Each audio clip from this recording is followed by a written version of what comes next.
దేవుడు తన మాటలను మన మధ్యలో పరిశుద్ధాత్మ దేవుడు అందించుచున్నాడు.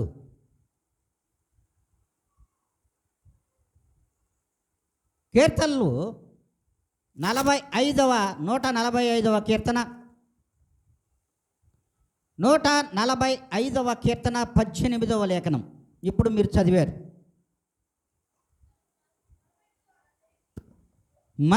తనకు మొరపెట్టు వారికందరికీ తనకు మొరపెట్టు వారికందరికీ తనకు నిజముగా మొరపెట్టు వారికందరికీ తనకు నిజముగా మొరపెట్టు వారికందరికీ యెహోవా సమీపముగా ఉన్నాడు. యెహోవా సమీపముగా ఉన్నాడు.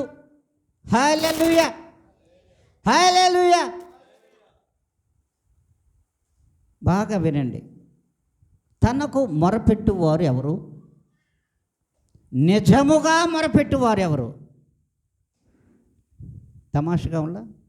మొరపెట్టడం వేరు, నిజముగా మొరపెట్టడము డిఫరెంట్, క్వైట్ డిఫరెంట్. ఇడ దేవుడు ఈ దినమున మనతో చెప్తున్న మాటలు ఏంటంటే, నాకు మొరపెట్టు వారికి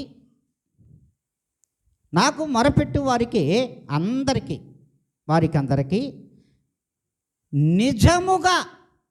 నిజముగా మొరపెట్టు వారికందరికీ నేను సమీపముగా ఉన్నాను. నేను సమీపముగా ఉన్నా. ఎంత సమీపంగా ఉన్నాడని అర్థం? దేవుడు స్పష్టంగా మాట్లాడుతున్నాడు. మనము వినడంలోనే అస్పష్టత దాగి ఉంది. మనం వినడంలో స్పష్టత లేదు. సరిగా వినం కాబట్టే ఆ వాక్యంలో ఉన్నటువంటి స్పష్టమైనటువంటి అర్థాన్ని మనము గ్రహించలేకపోతూ ఉన్నాం. తనకు మొరపెట్టువారు అంటే ఏదో వచ్చాం, మందిరానికి వచ్చాం, మొరపెట్టుకున్నాం, వెళ్ళిపోయాం, నాకు దేవుడు దగ్గరగా ఉన్నాడు. నిజముగా మొరపెట్టుకుని వారు, దేవుడే నాకు సర్వము, దేవుడే నా సర్వస్వము, దేవుడే నా తండ్రి, నా యొక్క స్నేహితుడు, నా ప్రియుడు అని ఏ దినమైతే స్థిరమైన విశ్వాసము చేతను నమ్మకము చేత ఆయనకు నిజముగా మొరపెట్టుకుని వారిని ఆ రీతిగా అంటారు. అట్టి వారికి దేవుడు సమీపముగా ఉన్నాడు.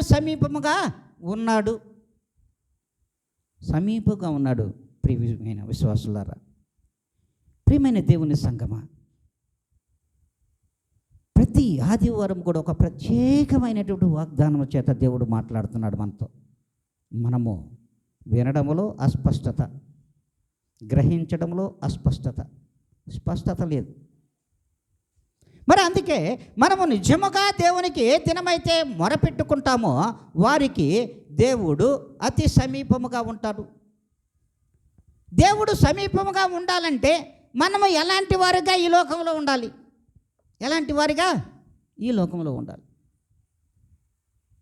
చూద్దామా? ఎలాంటి వారుగా ఉంటే దగ్గరగా ఉంటాడు? చూడండి, 1వ కీర్తన 1-2 చదువమ్మా చాలు. దుష్టుల ఆలోచన చొప్పున నడువక, పాపుల మార్గమున నిలువక, అపహాసకులు కూర్చుండు చోటన కూర్చుండక, యెహోవా ధర్మశాస్త్రమునందు ఆనందించుచు దివారాత్రము దానిని ధ్యానించువాడు ధన్యుడు. హల్లెలూయా, హల్లెలూయా. ఏం చెప్తున్నాడు ఇక్కడ?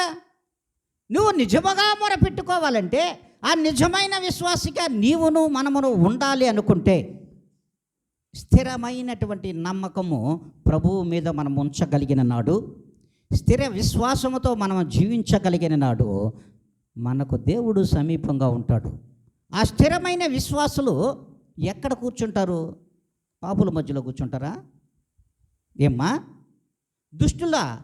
దుష్టులు చెప్పిన మాటలు వింటారా? దుష్టుడు ఆలోచన ఒకటి ఇస్తాడు, కొన్ని మాటలు చెప్తా ఉంటాడు, అక్కడికి పో, ఇక్కడికి పో అని. మరి వాడి యొక్క ఆలోచన చొప్పున నడుస్తావా? నడవడు. పాపుల మార్గంలో నిలవడు.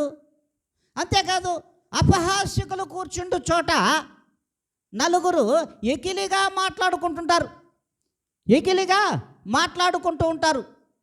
మరి అలాంటి వారికి చాలా చాలా దూరంగా ఉంటారు. వారి మధ్యలో ఎవరుండరు? స్థిర విశ్వాసులు ఉండరు. స్థిరమైనటువంటి నమ్మకము కలిగిన వారు కూడా ఉండరు. వీరు ప్రభు పక్షంగా ఉంటారు. హల్లెలూయా, హల్లెలూయా. అందుకే వారు దివారాత్రములు ధర్మశాస్త్రములు ధ్యానించుచు, మరి దానిని ధ్యానించుచూ ఉంటారే తప్ప వేరొక మార్గంలోనికి వెళ్ళరు నాయన, వెళ్ళరు. అందుకే దేవుడు మాట్లాడుతున్న మాటలే. మరి అట్టివారిగా మనం ఉన్నామా? అలాంటి పాపుల మధ్య కూర్చోకుండా ఏ దినమైనా మనం గడుపుతున్నామా? అందరం విశ్వాసమే కదా.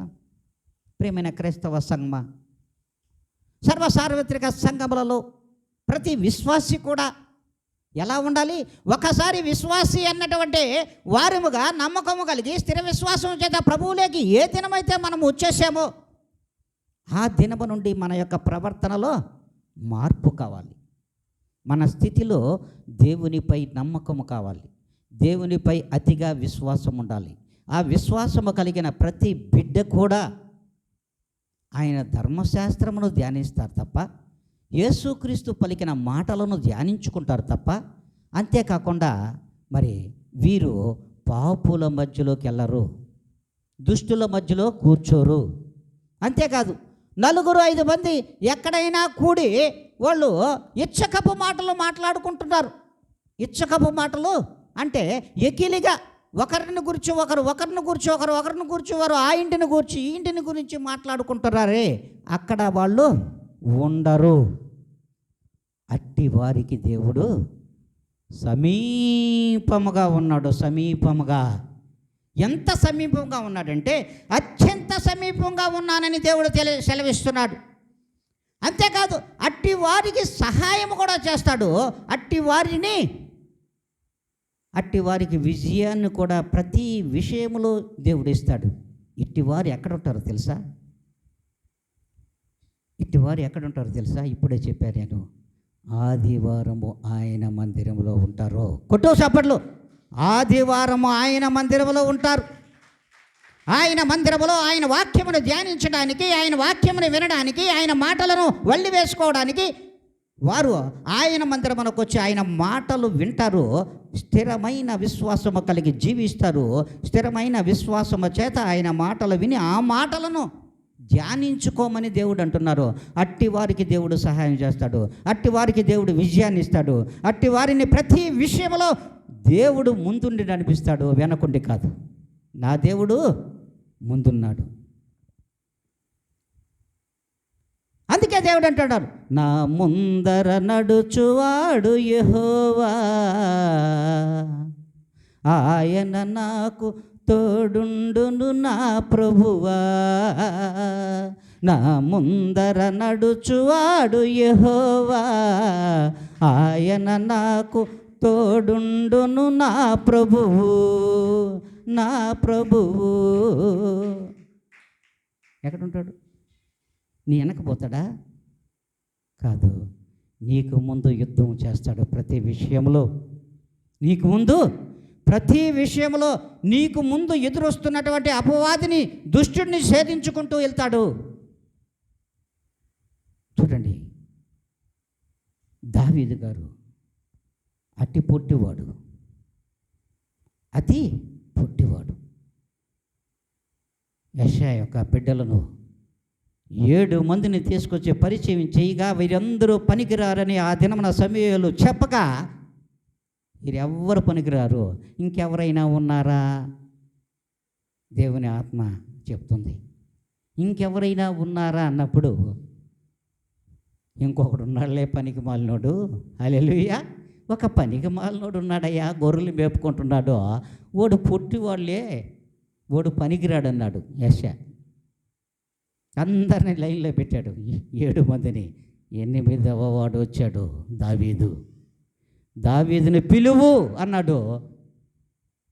సమూయేలు ఆ మాట చెప్పగానే పరుగున వెళ్ళి పిలుపుకొచ్చి అక్కడ నిలబెట్టారు. దేవుడు దావీదును ఎన్నుకున్నాడు. తన ఆత్మను తన మీద కుమ్మరించాడు. ఇప్పుడు దావీదుకు సమీపంగా ఎవరున్నాడు? దేవుడున్నాడు. దావీదుకు సమీపంగా దేవుడున్నాడు. దేవుని యొక్క ఆత్మ అతని మీద కుమ్మరించబడింది. పరిశుద్ధ ఆత్మతో నింపబడినటువంటి ఆ బిడ్డకు దేవుడు సమీపంగా ఉన్నాడు, తనలోనే ఉన్నాడు. అన్నల తమ్ముళ్ళు ఏమన్నారు? నవ్వుకున్నారు. ఈ పొట్టి వాడేంద్రా బాబు చేసేదని. తండ్రి కూడా నవ్వుకున్నాడు. దేవునికి ఆ పొట్టివాడే ఇష్టమయ్యాడు. పొట్టివానికి ముందుగానే యుద్ధానికి పోయాడు. ఫిలిష్తీయులలో అతి బలార్జుడైనటువంటి గొల్యాతును వడెసేలతో కొట్టి చంపేశాడు. రాయితో కొట్టి గుండెల మీద ఎక్కి పడిపోయిన వెంటనే గుండెల మీద ఎత్తి గద గుద్ది చంపేశాడు ఒక్క రాయితో. అంతకుముందు ఎంత సైన్యం పోరాడారమ్మా! ఎన్ని రోజుల నుంచి యుద్ధం జరుగుతుందో. ఇన్ని రోజుల యుద్ధంలో గొల్యాతును కొట్టగలిగిన వాడు ఇశ్రాయేలీలో లేడు. కానీ అలాంటి గొల్యాతును కేవలం పొట్టివాడు దావీదు గారు ఒక్క రాయితోనే, రాయి కూడా వేస్ట్ కాల, వేసుకున్నాడు. చాలా రాళ్ళు వేసుకున్నాడు పాపం. చాలా రాళ్ళు సంచిలో వేసుకున్నాడు. కానీ ఒకే రాయితో నేల కూల్చేశాడు. నుదుటన పాటు తగిలింది, కింద పడిపోయాడు. అరే పిచ్చోడా, నేనేమన్నా పనికి మాలోనా? నేనేమన్నా కుక్కను అనుకున్నావా? బుడ్డిగా వచ్చేస్తాడు. ఏమీ ధరించలా, ఏమీ ఆయుధములు ధరించలా, దెబ్బలు తగలకుండా శిరస్రాణాలు తగిలించలా, ఏమీ తగిలించలా. ఇటు నుంచి అటుకు, అటు నుంచి ఇటుకు కాళ్ళ సంద దూరేస్తున్నాడు దానియేలు. కొట్టడంతో కింద పడిపోయాడు. తల తీసుకొని వెళ్ళాడు. చూడండి, ఎంత సమీపంగా ఉండకపోతే దేవుడు ఈ కార్యం చేసుంటాడు. ఆయన పక్కగా ఎంత సమీపంగా లేకపోతే దేవుడు తన పక్షముగా కార్యం చేస్తాడు.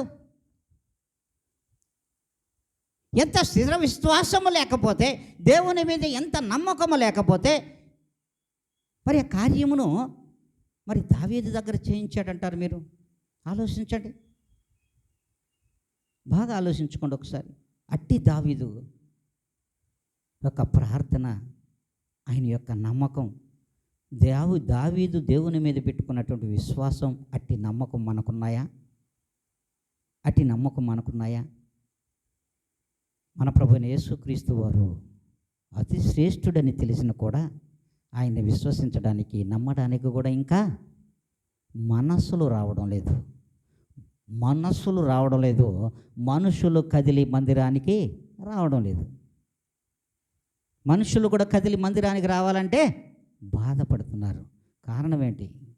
మనం విశ్వాసులమే కదా, బాప్తిసం తీసుకున్నాం కదా, ఆయన రక్తంతో కడగబడ్డాం కదా. మరి ఆదివారం ఆయన మందిరంలో ఎందుకు కనబడడం లేదు? అలాంటప్పుడు ఎందుకు బాప్తిసం తీసుకున్నారు? ఆలోచించాల్సిన విషయమే కదా. మరి దేవుడు స్పష్టంగా తెలియజేస్తాడు, నీకేది కావాలో ఆయనకి తెలుసు. నువ్వు ఆయన మందిరంలోకి వచ్చి మొరపెట్టు, నీకు సహాయాన్ని ఆయన చేయడానికి రెడీగా ఉన్నాడు.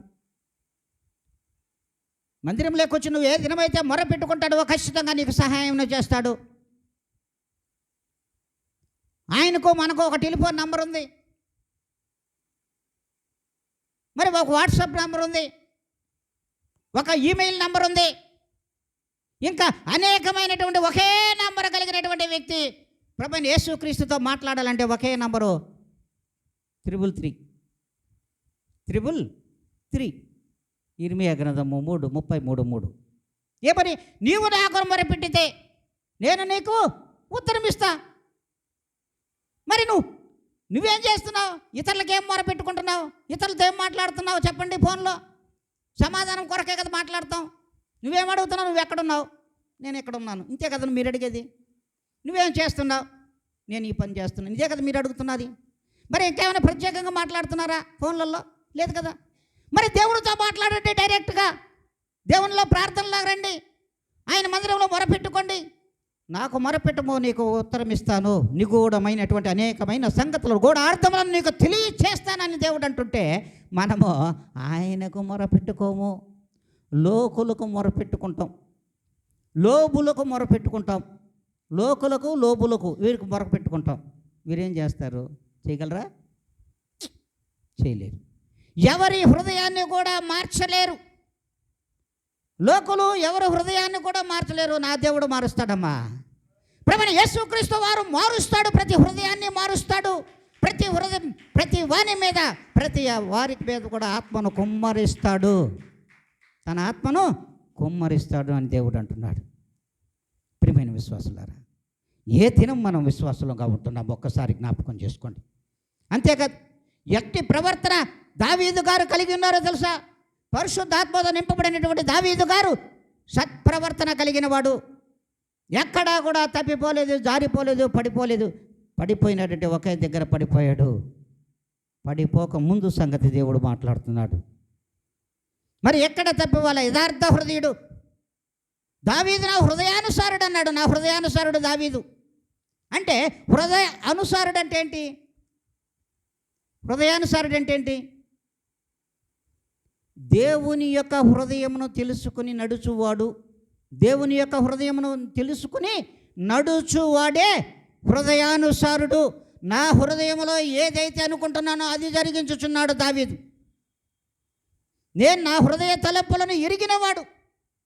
నా హృదయ తలపులను ఎరిగి వాటికి అనుసరిస్తూ నడుచుచున్నవాడే దావీదు. అందుకే నా హృదయానుసారుడు దావీదు అన్నాడు. మరి ఆ రీతిగా మనమున్నామా? ఆ రీతిగా మనమున్నామా? ఆలోచించండి. మనము ఏ రీతిగా ఉన్నామో మనం ఆలోచించుకోండి. అందుకంటాడు, మన ప్రవర్తన, మన యథార్థ ప్రవర్తన, మన ప్రవర్తన ఎలా ఉండాలి? యథార్థ ప్రవర్తన అయి ఉండాలి. హృదయపూర్వకంగా నిజం పలికేవాడుగా ఉండాలి. మనము విశ్వాసులమని ఆయన మందిరంలోకి ప్రవేశించిన ప్రతి వాడు కూడా యథార్థంగా ప్రవర్తించేవాడు అయి ఉండాలి, నీతిగా అనుసరించేవాడై ఉండాలి. అంతేకాకుండా హృదయపూర్వకంగా నిజము పలికేవాడిగా ఉండాలి. హృదయపూర్వకంగా నిజము పలికేవాడుగా ఉండాలి. అంతేకాదు, కొండెములు చెప్పేవారు కాదు, కొండెములు చెప్పేవారుగా ఉండకూడదు. కొండెములు అంటే ఏంటి? తేలు కొండెములు కాదు, ఇక్కడ చాడీలు మోసేవారుగా ఉండకూడదు. చాడీలు మోసేవారుగా కూడా ఉండకూడదు. అందుకే మనం మోసం చేసేవారుగా ఉండకూడదు, స్నేహితులకు ద్రోహం చేసేవారుగా ఉండకూడదు, అసభ్యమైన ప్రవర్తన కలిగి ఇతరుల పక్షంగా మనము జీవించకూడదు. ఇట్టివారు యథార్థ ప్రవర్తన కలిగి ఉన్న ఎడల వారికి దేవుడు సమీపముగా ఉంటాడమ్మా, సమీపంగా ఉంటాడు. ఏ ప్రమాణమునకైతే దేవుని దగ్గరకు వచ్చి మనం కట్టుబడ్డాడో, దేవుని బిడ్డలమని ఏ దినమైతే ఒక ముద్రను మనం వేయించుకున్నాడో, క్రైస్తవుడు అనే ముద్రను ఏ దినమైతే నుదుటన ధరించుకున్నావో, నీ యొక్క స్థితి మారాలి, నీ గతి మారాలి, నీ పరిస్థితి మారాలి, నీ యథార్థత మారాలి. ప్రతి ఒక్కటి కూడా నీ జీవిత విధానంలోని బ్రతుకంతా మారాలి. అదే క్రైస్తవం, అదే క్రైస్తవ్యము, వేరొకటి కాదు. అట్టి క్రైస్తవ్యానికి మనము లోబడి ఉన్నామా? హల్లెలూయా. లోబడి ఉన్నామా? లోబడి ఉన్నామా? ఆలోచించాలి. మనము క్రైస్తవ్యమునకు లోబడి ఉన్నామా అంటే క్రీస్తుకు లోబడి ఉన్నామా? క్రీస్తుకు మనము లోబడి ఉన్నామా? ఉన్నామనుకుంటే చప్పట్లు కొట్టండి. నిజముగా లోబడి ఉండాలి.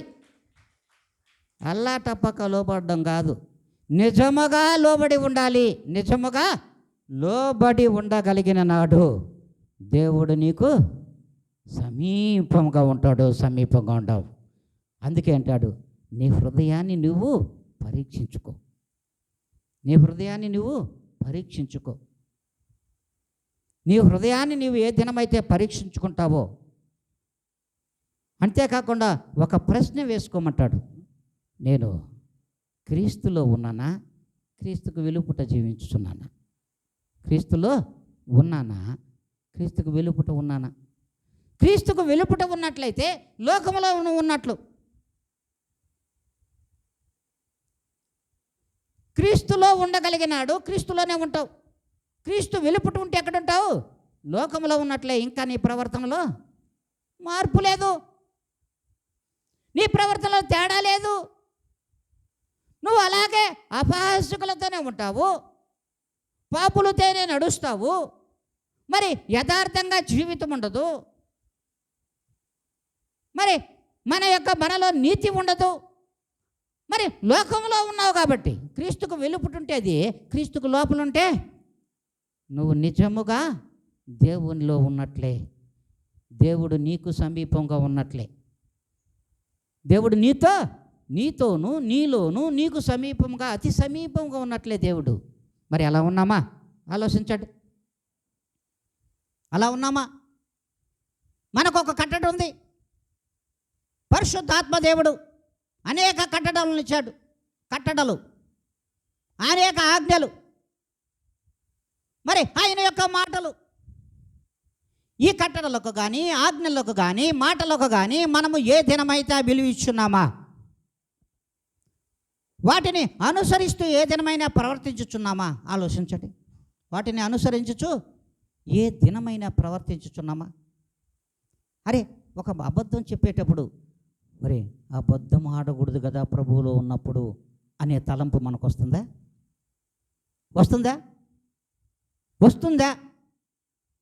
వస్తుందన్న వాళ్ళు కొట్టండి చప్పట్లు. కొట్టలేం, పైకి కొట్టాల్సిందే. అంతర్హృదయంలో హృదయాన్ని మోసం చేసుకుంటున్నారు. హృదయాన్ని నువ్వు మోసం చేసుకుంటున్నావంటే ఎవరిని మోసం చేస్తున్నావు? ఎవరిని మోసం చేస్తున్నావు? నా ప్రభువైన యేసుక్రీస్తును మోసం చేస్తున్నావు. ఇప్పుడు కొట్టు చప్పట్లు. ఇప్పుడు కూడా కొట్టం. క్రీస్తును మోసం చేస్తున్నారు. సర్వ క్రైస్తవ సమాజంలో కూడా, సర్వ సార్వత్రిక సంఘములో కూడా నీ హృదయాన్ని నువ్వు మోసం చేసుకుంటున్నావంటే ఖచ్చితంగా క్రీస్తుని మోసం చేస్తున్నావు. ప్రియ విశ్వాసి, మారు మారు మారు అంటున్నాడు దేవుడు. నువ్వు ఇతరులను మారు మారు అంటే అబద్ధాలు చెప్పుకుంటూ వెళ్ళిపోతున్నావు. లోకంలో వ్యక్తులను ద్వేషించుకుంటూ లోకంలో తిరుగాడుచున్నావు. ఇది యథార్థ ప్రవర్తన కాదు నాయన. ఇది యథార్థ ప్రవర్తన ఏ మాత్రము కాదు అంటాడు దేవుడు. అంతేకాదు, నువ్వు ఏ దినమైనా సరే దేవుని యొక్క కట్టడలకు లోబడి ఆయన మందిరానికి వచ్చి ఆయన మధ్యలో ఉంటున్నావా? ప్రియమైన విశ్వాసి, నువ్వు విశ్వాసవే, నేను కాదనలా.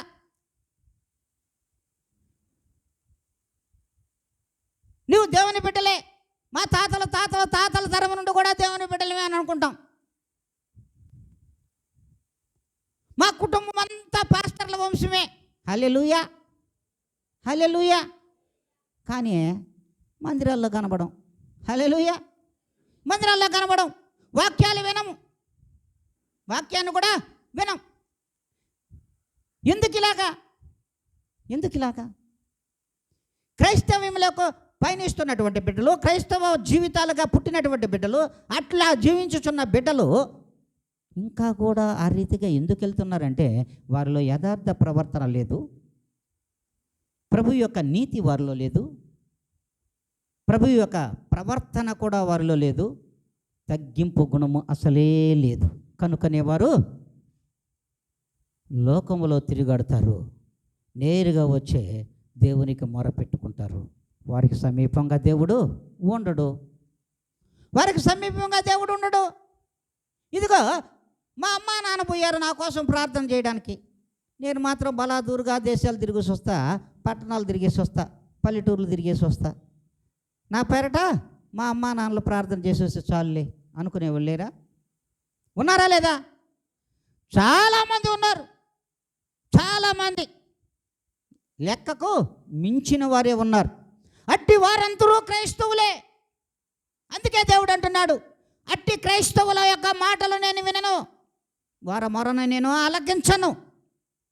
నాకు నిజమైన విశ్వాసము కలిగి, నా యందు నిజమైన విశ్వాసము నమ్మకము కలిగి ఏ దినమైతే నా యందు జీవిస్తారో, నాలో నివసిస్తారో వారికి నేను సమీపంగా ఉంటాను తప్ప నువ్వు ఏ దినమో ఒక దినం నెలకు ఒకసారి పోతే చాలు అబ్బా బళ్ళు ఇచ్చే రోజు పోదామా అనేక సంఘాలు ఇంతే. కానీ ఈ సంఘంలో మీకు ప్రతి ఆదివారము దేవుని యొక్క ఆహారంగా మనం తీసుకుంటున్నటువంటి మన యొక్క ప్రవర్తన ఎలా ఉండాలి ఆలోచించండి. అందుకే దేవుడు అంటున్నాడు, అట్టివారి మధ్యలో మందిరంలో నేనున్నా, అట్టివారి మధ్యలో ఉన్నా, వారి యొక్క ప్రవర్తన నేను చూస్తున్నా, వారిని నేను నిశ్చితంగా పరిశీలిస్తున్నా, వారి యొక్క హృదయ ఆలోచనల స్పందనను కూడా నేను వింటున్నా. అట్టి వారికి నేను సమీపంగా ఉంటా. ఏ హృదయం అయితే ప్రభువు క్రీస్తు అని యేసు అని ఏ హృదయం అయితే తలంచుచున్నదో వారి మధ్యలో ఉంటానో, వారికి సమీపంగా ఉంటానో, హృదయంలోనే నేనుంటా. అదే నా యొక్క మందిరం అని దేవుడు అంటున్నాడు. అదే నా యొక్క మందిరం. నేను వారి మధ్యలో ఉన్నా. ఎవరి మధ్యలో ఉన్నాను? స్థిర విశ్వాసి మధ్యలో ఉన్నానంటే హృదయంలో ఉన్నానని అర్థం. వాక్యమే, నేను చెప్పింది కాదు. వారి హృదయంలో నేనున్నా. ఆ హృదయము ఏ దినము ఆ హృదయంలో నేనున్నానంటే ఆ హృదయం నా దేవాలయమే కదా. ఏ దినమైనా ఆ రీతిగా దేవుణ్ణి ఆహ్వానించావా? ఆలోచించు దేవుని బిడ్డ, ప్రియమైన దేవుని సంగమా, ఆలోచించండి. నా హృదయము దేవునికి ఇవ్వాలి. నా హృదయంలో దేవుడు ఉండాలి, నాకు సమీపంలో ఉండాలి. నా హృదయపులోగిలి నీదే నా యేసయ్యా, నా జీవిత గమనానికే మార్గము నీవే నా యేసయ్యా. నా హృదయపులోగిలి నీదే నా యేసయ్యా, నా జీవిత గమనానికే మార్గము నీవే నా యేసయ్యా. పరిశుద్ధుడవు పరిపూర్ణుడవు పరలోకమందున్న నా తండ్రివి. పరిశుద్ధుడవు పరిపూర్ణుడవు పరలోకమందున్న నా తండ్రివి. యేసయ్యా నేనంటే నీకెంతో ప్రేమయ్యా, ఓ యేసయ్యా నా ప్రేమమయ్యా. ఏ దినమైనా ఆ విధంగా దేవుణ్ణి ఆహ్వానించావా?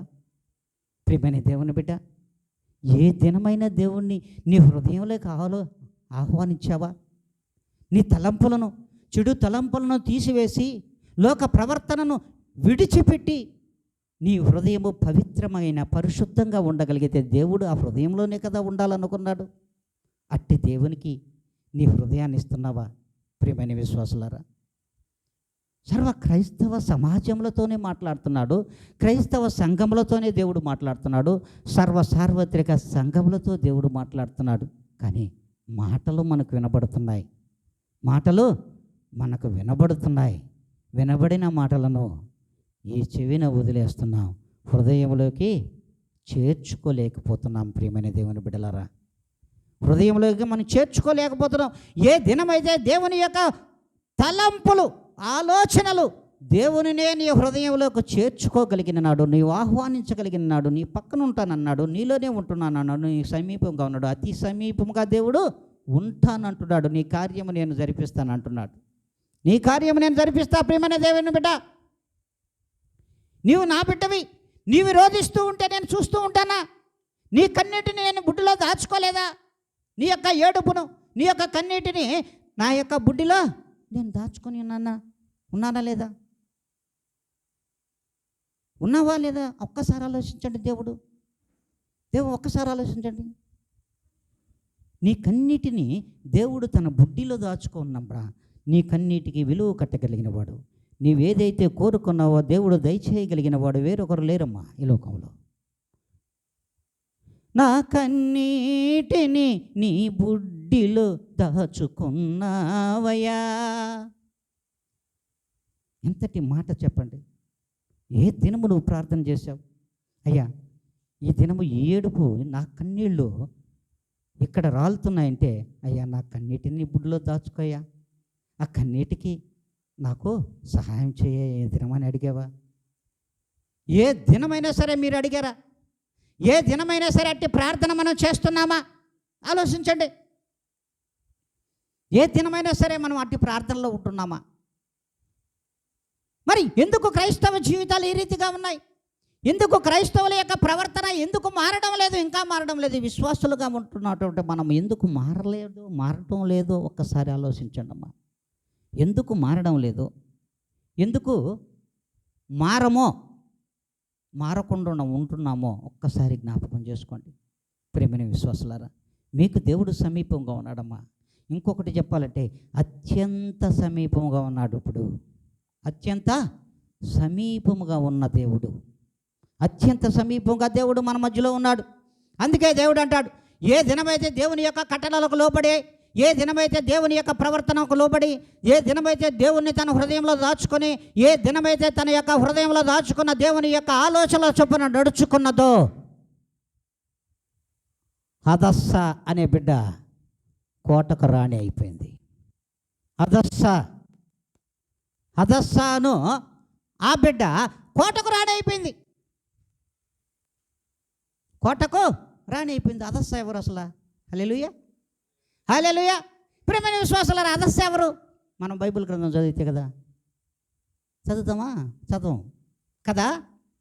హదస్సాను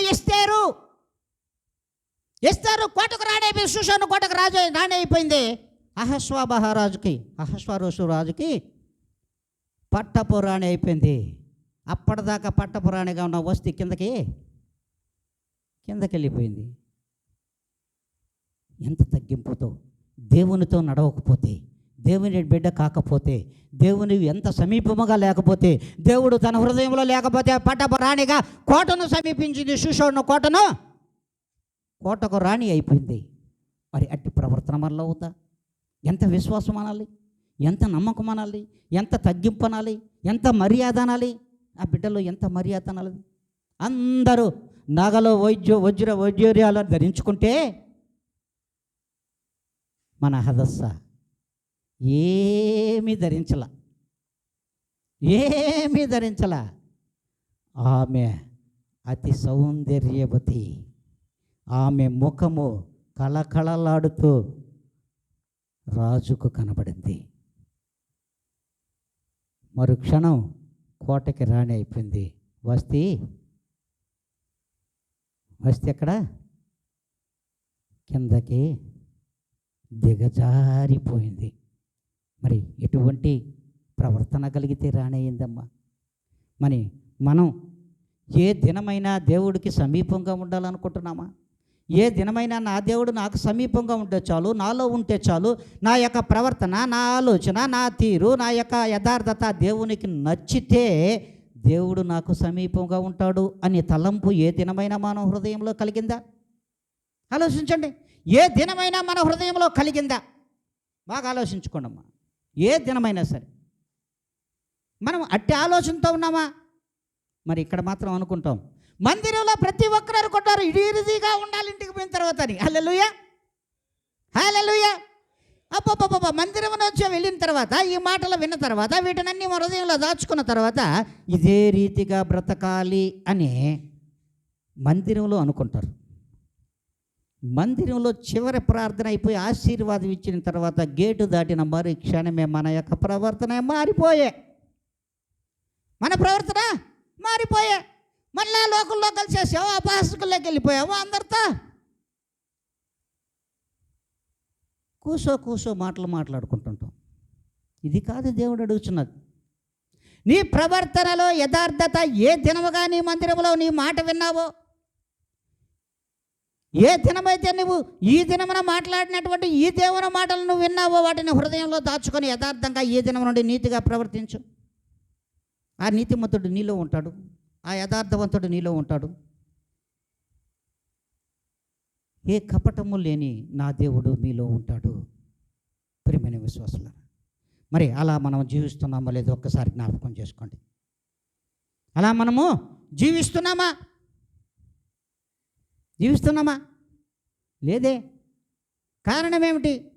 దేవుడు అనేక సందర్భములలో అనేక వాక్యములతో అనేక వర్తమానాలతో మీ ముందుకు వస్తున్నా, కానీ మనము వర్తమానములు చూడం.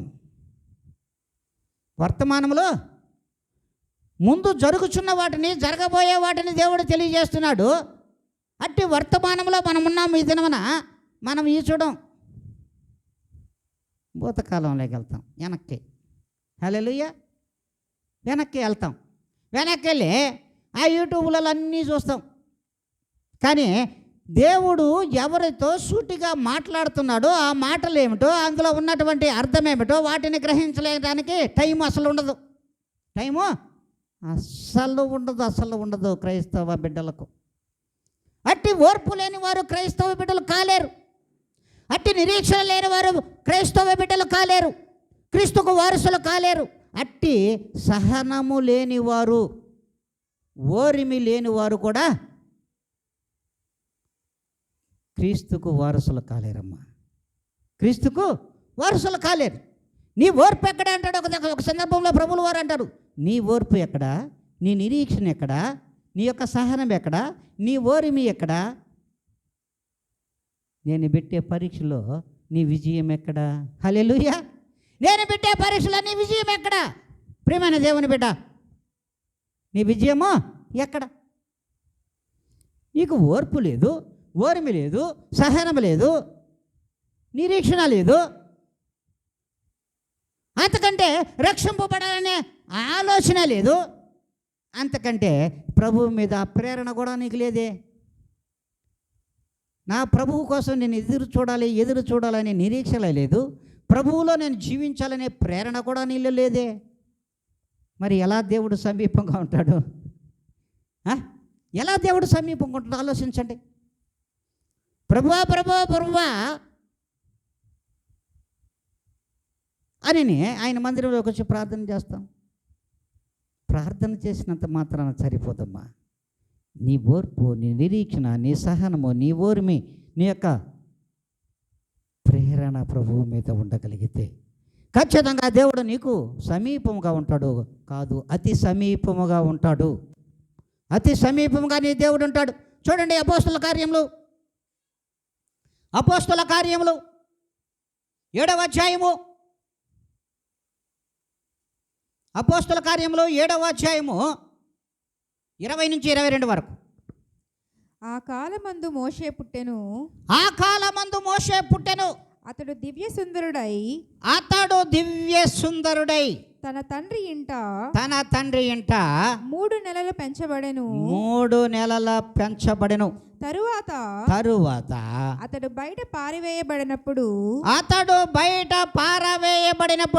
ఫరో కుమార్తె అతనిని తీసుకొని తన కుమారునిగా పెంచుకొనెను. మోషే ఐగుప్తీయుల సకల విద్యలను అభ్యసించి మాటల యందును కార్యముల యందును ప్రవీణుడై ఉండెను. హల్లెలూయా, హల్లెలూయా. దేవుడు స్పష్టంగా తెలియజేస్తున్నాడు. చూడండి, ఎవరికి సమీపంగా ఉన్నాడు దేవుడు. ఇప్పుడు మోషే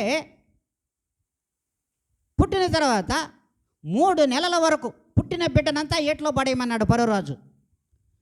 ఎవరైతే ఇశ్రాయేలీయుల బిడ్డలు అతి చురుకైన వారు కనుక వారు కనిన ప్రతి మగ పిల్లవాడిని ఏట్లో పడేయమని చెప్పాడు. చూడండి, మోషే పుట్టిన తర్వాత తన తల్లి దాదాపుగా తల్లిదండ్రులు ఇరువురు కూడా 3 నెలలు ఫరో కంట పడలేదు, ఫరో భటుల ఎదుట కూడా పడలేదు. 3 నెలల తర్వాత ఒక పెట్టెలో పెట్టి కొలనులో వదిలేశారు. వదిలేసిన తర్వాత ఆ బిడ్డను ఫరో కుమార్తె చూడగా అతి సుందరుడు, అతని ముఖము తేజో మహిమతో వెలిగిపోతూ ఉన్నాడు. ఆ బిడ్డ పడేయడానికి ఈమెకి ఇష్టం లేకపోయింది. హల్లెలూయా. మోషేని పడేయడానికి ఆమెకి ఇష్టం లేకపోయింది. ఇంత అందమైన పిల్లవాడు ఈ రాజ్యంలోనే లేడు, మా కోటలో ఎందుకు నాకు కనబడలేదు, ఈ బిడ్డను నేను పెంచుకుంటా. సకల విద్యలందు ప్రవీణుడుగా మార్చేసిందామె. ఆడ జరుగుతున్నటువంటి సకల విద్యలలో ఆయన ప్రవీణుడు చేసి ఐగుప్తులో 40 సంవత్సరములు ఐగుప్తులోనే ఉన్నాడు. 40 సంవత్సరములు ఐగుప్తులో ఉన్నాడు మోషే. మరి దేవుడు ఎవరికి సమీపంగా ఉంటే మోషేని కాపాడాడమ్మా? ఒక్కసారి ఆలోచించండి. దేవుడు ఎవరికి సమీపముగా ఉంటే మోషేను ఈ దినమున కాపాడాడు. బాగా చెప్పాలి. మీ దగ్గరే ఉంది అర్థం, మీ దగ్గరే ఉన్నాయి సమాధానం. ఎవరికి సమీపంగా ఉంటే మోషే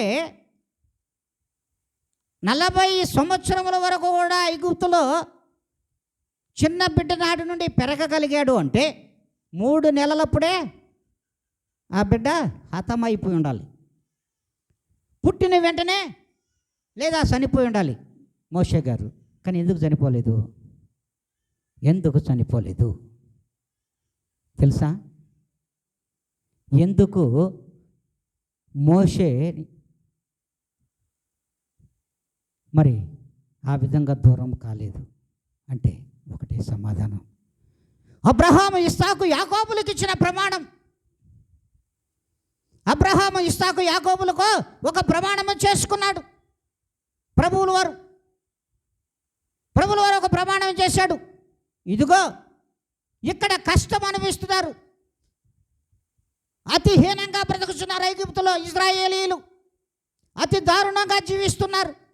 ఈ దారుణంగా జీవిస్తున్నటువంటి వారి యొక్క అధికారము కింద, ఐగుప్తీయుల యొక్క అధికారము కింద బానిసలుగా, ఇటుకలు వేసేవారిగా, పనివాడుగా, కూలి వాళ్ళగా బ్రతుకుతున్నారు ఇశ్రాయేలీయులందరూ. వారి బ్రతుకులను మార్చడానికి ఇశ్రాయేలీయులకు పానుతేలులు ప్రవహించు దేశమునకు మరలా నేను నడిపిస్తానని వాగ్దానమును అబ్రహాము ఇస్సాకు యాకోబులకి ఇవ్వబట్టి ఆ యాకోబులతో చేసుకున్నటువంటి ఆ ప్రమాణము చేత మోషేకు అతి సమీపముగా ఉన్నాడు దేవుడు. మోషేకు అతి సమీపముగా ఉన్న దేవుడు మోషేను వెన్నంటి భద్రపరుచుకుంటూ ఈ బిడ్డ నాకు కావాలి, ఈ బిడ్డ ద్వారా ఐగుప్తులో ఇశ్రాయేలీయులు పడుతున్నటువంటి ఆ యొక్క బాధలకు విముక్తిని దయచేయాలంటే ఈ బిడ్డ కావాలి అని ఒక నిర్ణయానికి దేవుడు వచ్చేసాడు. అందుకే వారికి సమీపంగా ఉన్నటువంటి ఆ దేవుడు మోషేకు సమీపంగా ఉండి మోషేకు అధికారం ఇచ్చి సర్వజనుల మీదను ఇశ్రాయేలీయుల జనాంగం మీద ఒక అధికారం ఇచ్చి వెలుపటికి దేవుడు నడిపించాడు. ఎంత ధన్యత ఒకసారి ఆలోచించండి. మరి నీ బిడ్డలు రక్షింపబడాలంటే నీవు దేవునికి సమీపంగా ఉన్నావా ప్రియమైన విశ్వాసి? మీరు తల్లిదండ్రులుగా సర్వసార్వత్రిక సంఘములో ఉన్నటువంటి క్రైస్తవ సంఘములు, క్రైస్తవ కుటుంబాలు దేవునికి సమీపంగా ఉన్నాయా? దేవునిలో యథార్థమైన జీవితాలు బ్రతుకుచున్నారా?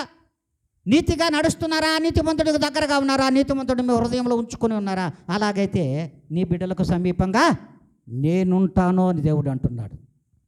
కొట్టవా చప్పట్లా? నీ బిడ్డలకు సమీపంగా నేను ఉంటా. మరి వారికి సమీపంగా ఉన్న దేవుడు, పితరులకు సమీపంగా ఉన్న దేవుడు ఈ దినమున మోషేకు సమీపంగా ఉన్నాడు. మోషే లేని దేవుడు ఉన్నాడు. అందుకే నా ఇల్లు అంతటిలో మోషే అంతటి నమ్మకస్తుడు లేడు. మరి మనము మన ఇంటిలో నమ్మకస్తులుగా ఉన్నామా? మన ఇంటిలో నమ్మకస్తులుగా ఉన్నామా? ఇది ఎవరి ఇల్లు? హల్లెలూయా! ఈ మందిరము ఎవరి ఇల్లు? దేవుని యొక్క ఇల్లు. దేవుని యొక్క ఇల్లు అయినప్పుడు ఈ ఇంటిలో నువ్వు నమ్మకస్తుడుగా ఉన్నావా? ప్రియమైన విశ్వాసి ఆలోచించు. ఆత్మ చెప్పుచున్న మాట చెవి గలవాడు మాత్రమే వింటాడు. విన్న మాటలను వారి హృదయంలో దాచుకుంటారు. మరి దేవుడు అంటున్నాడు నా ఇల్లంతటిలో మోసే నమ్మకస్తుడు. మరి దేవుని ఇల్లంతటిలో ఇక్కడ ఈ లోకంలో ఉన్నటువంటి దేవుని మందిరం అనే ఒక ఇంటిలో ఉన్నటువంటి మీరందరూ నమ్మకస్తులా? నమ్మకస్తులు అన్న వాళ్ళు కొట్టండి చప్పట్లో. నమ్మకస్తులు అన్న వాళ్ళు సర్వసార్వత్రిక సంఘములలో, క్రైస్తవ సమాజములలో ఎవడైనా ఉన్నాడా? దేవుడు ప్రశ్నిస్తున్నాడు ఈ దినమన. అట్టివారు చప్పట్లు కొట్టండి, కొట్టండి. దేవుడు అడుగుతున్నాడమ్మా, కొట్టలేరు. నమ్మకం లేదు కదా మళ్ళా. దేవుని ఇంట్లో నమ్మకంగా లేమే, ఇంట్లో నమ్మకంగా లేము, వెలుపుడికి పోయినా నమ్మకంగా లేమే. దేవుడు చెప్తున్న మాట నేను చెప్పింది కాదమ్మా.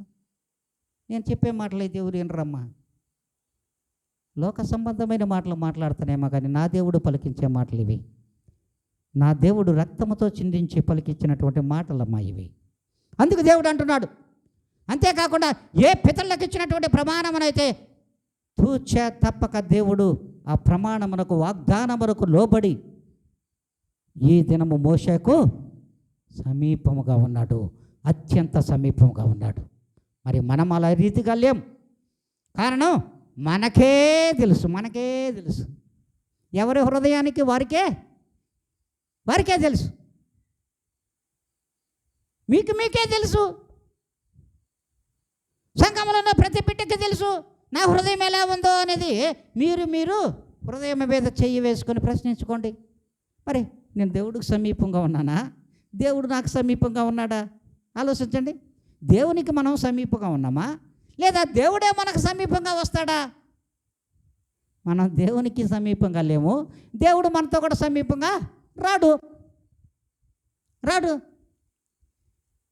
అందుకే దేవుడు స్పష్టంగా ఒక దగ్గర మాట్లాడతాడు. చూడండి, 2వ సమూయేలు గ్రంథము 7వ అధ్యాయము 18 నుండి 19 వరకు దావీదు గారితో మాట్లాడతాడు. దావీదు గారు మనతో మాట్లాడుతున్నాడు. చూడండి. దావీదు రాజు లోపల ప్రవేశించి యెహోవా సన్నిధిని కూర్చుండి ఈలాగున మనవి చేశాను, నా ప్రభువా యెహోవా ఇంతగా నీవు నన్ను హెచ్చించుటకు నేనెంతటి వాడను, నా కుటుంబము ఏ పాటిది, ఇంత హెచ్చుగా చేసినదంతయు నీ దృష్టికి కొంచెమై మానవుల పద్ధతిని బట్టి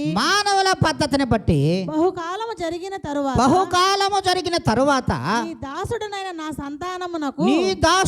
నా సంతానమునకు కలగబోవు దానిని గూర్చి నీవు సెలవిచ్చి ఉన్నావు. యెహోవా నా ప్రభువా దావీదను నేను ఇక నీతో ఏమి చెప్పుకోగలనయ్యా? నీతో నేను ఏమి చెప్పుకోగలను అయ్యా? ఎక్కడికి ప్రవేశించాడు ఆయన? హల్లెలూయా! ఎక్కడికి ప్రవేశించాడు? యెహోవా సన్నిధి అది ఎక్కడుంది? యెహోవా సన్నిధి అది ఎక్కడుంది? మా సమాధానాలు లేవా? సమాధానాలు మీ దగ్గర నుంచి కావాలని దేవుడు అడుగుతున్నాడు. యెహోవా సన్నిధి ఎక్కడుంది? ఇదే యెహోవా సన్నిధి, ఇదే సన్నిధి. ఆయన లోపలికి ప్రవేశించి, మందిరములోనికి ప్రవేశించి యెహోవా సన్నిధిని కాళ్ళలోని ప్రార్థన చేశాడు. అయ్యా, నన్ను ఇంతగా హెచ్చించుటకు నేను ఏ పాటి వాడిని? నేను ఎంతటి వాడిని? నా కుటుంబం ఏ పాటిదయ్యా? ఏ పాటిది? ఎందుకు పనికిరాని నన్ను తీసుకెళ్ళి రాజును చేసి సింహాసనం ఎక్కించి అక్కడ కూర్చోబెట్టి మళ్ళా ఈ దినమున నీ మందిరంలోనికి వచ్చి నేను ఈ ప్రార్థన చేయుచుండగా, అయ్యా నా కుటుంబం ఏ పాటిదయ్యా? అసలు నేను ఎంతటి వాడినయ్యా? నేను ఎంతటి వాడను? ఇంతగా నువ్వు హెచ్చించావే. నా కుటుంబము కూడా నీ సన్నిధిని ఉండాలని ఆశగా ఉందయ్యా. నాకు ఆశగా ఉందయ్యా. మరి ఏ దినమైనా మనం ప్రార్థన చేసామమ్మా? ఇటీ ప్రార్థన మనము ఏ దినమైనా చేశామా?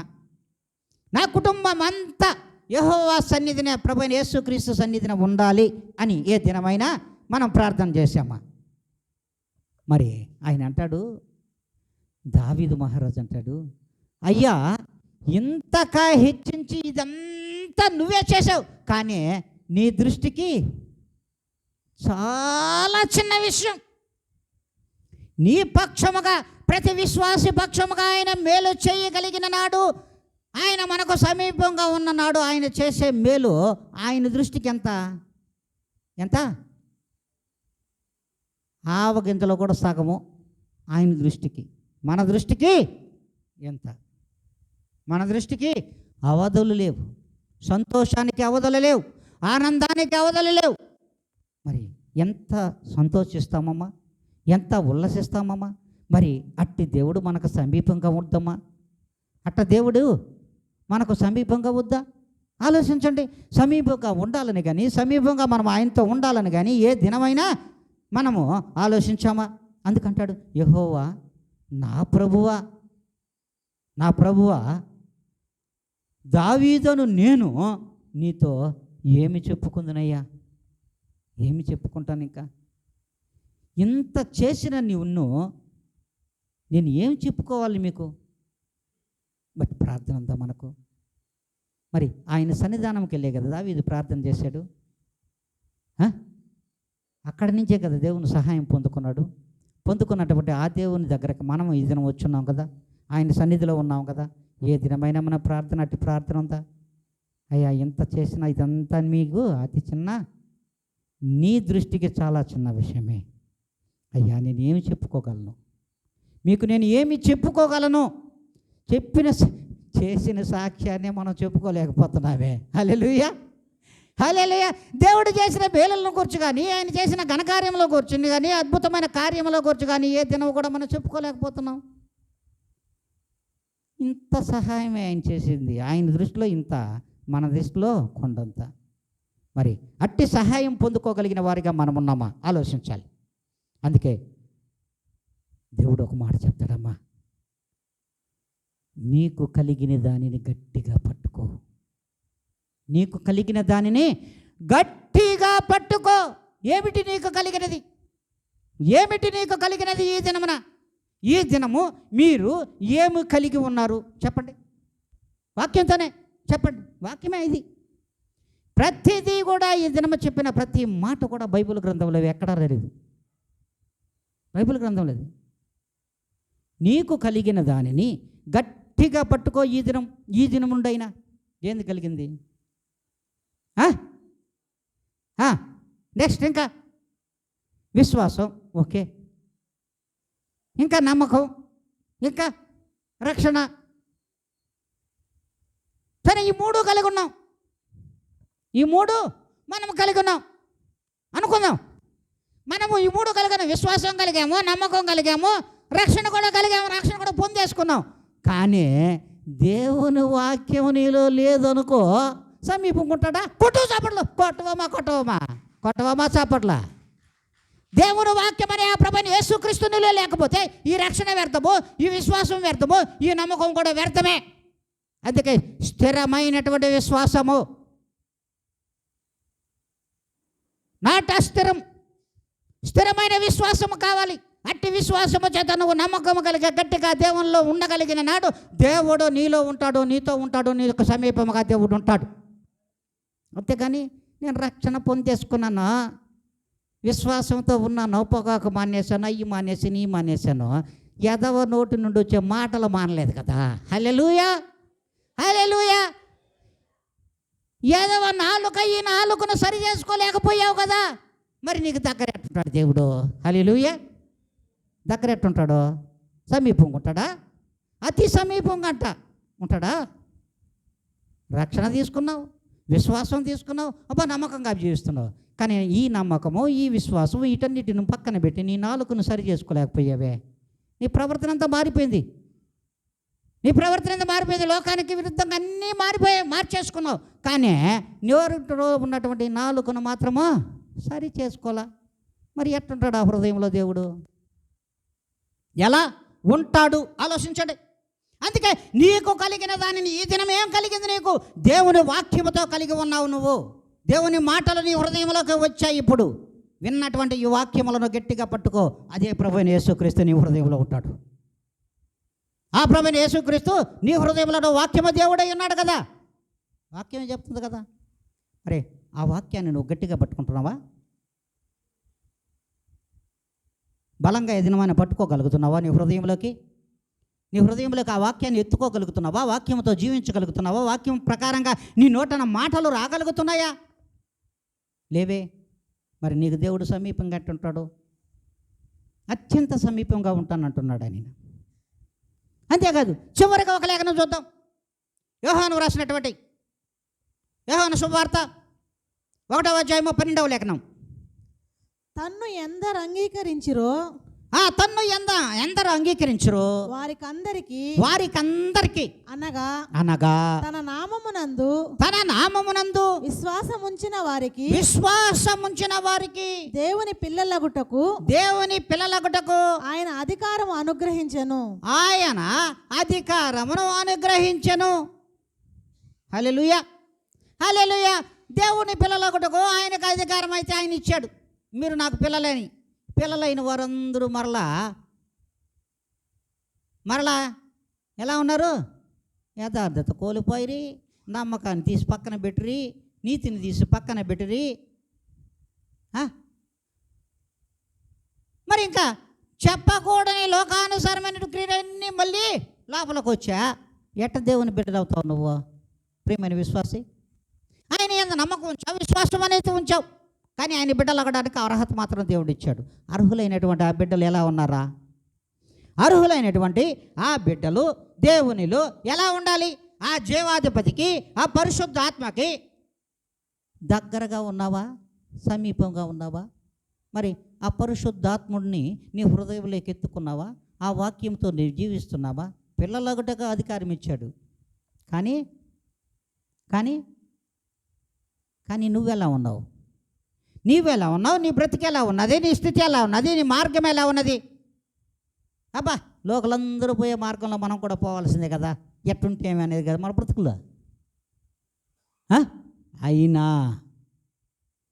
నీకొక మార్గం ఉంది. లోకలందరూ నడిచే మార్గంలో, పోవలసిన మార్గంలో పోయినా, ఆ మార్గంలో పోయినా కూడా నిన్ను దేవుడు సరాసరి తన యొక్క పరలోక రాజ్యానికి నిన్ను ఆహ్వానిస్తాడమ్మా. అట్టి కృప కలిగి ఉన్నావా? అట్టి మాటలు నీలో ఉన్నాయా? అట్టి దేవునికి నీవు సమీపంగా ఉన్నావా? దేవుడు నీకు సమీపంగా ఉన్నాడా? ఆలోచించండి. లేడే. ఒకసారి పరిశీలించుకోండి. దేవుడు నాకు సమీపంగా ఉన్నాడా లేదా? ఉన్నాడా లేదా? లేడు.